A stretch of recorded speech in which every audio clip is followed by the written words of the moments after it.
अगर डॉक्टर कह देता है कि तुम्हारी नाड़ियां चोक हो गई है या पीछे की रीढ़ की हड्डी के पास की नसें चोक हो गई है, शिव जी की जो बेटियां हैं जलाधारी है जो, वो जलाधारी में जल डाल दीजिए और जलाधारी में जल डालकर उस जलाधारी का स्पर्श दोनों हाथों से करिए और महामृत्युंजय मंत्र का उच्चारण करिए।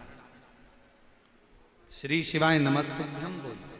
जो जल टपक रहा है उसको लेकर कटोरी में 2 स्थान पर बैठकर उसको पीना चालू करिए।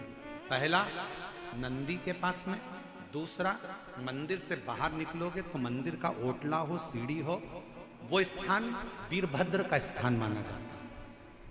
वीरभद्र का वो स्थान दरवाजे के ठीक द्वार पर होता है और दरवाजे की ठीक चौखट पर भाग्य देवी और माता लक्ष्मी का स्थान होता है। तो बाहर वीरभद्र का जो स्थान होता है, बाहर का स्थान, वहां बैठकर उस जल को पीना प्रारंभ करो।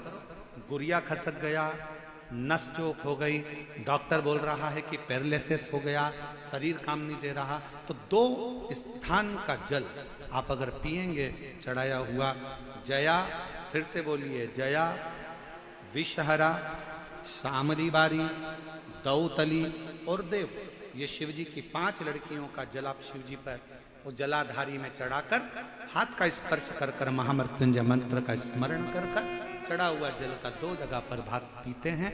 धीरे धीरे धीरे धीरे शरीर की नसें खुलना प्रारंभ हो जाती हैं। शिव कृपा करना प्रारंभ। शिव जी का पूरा परिवार, शिवलिंग में शिव, नदियों का भाग, मां अंबा, गणेश, कार्तिकेय, अशोक सुंदरी, शिव जी की 5 बेटियां, और जहां से ये जल जमीन पर जहां से आता है, शिवलिंग में से थोड़ा सा भाग जो नीचे रहता है, उस स्थान पर 33 कोटि देवताओं की जो देवियों का स्थान होता है, वह स्थान 64 योगिनियां देवियां।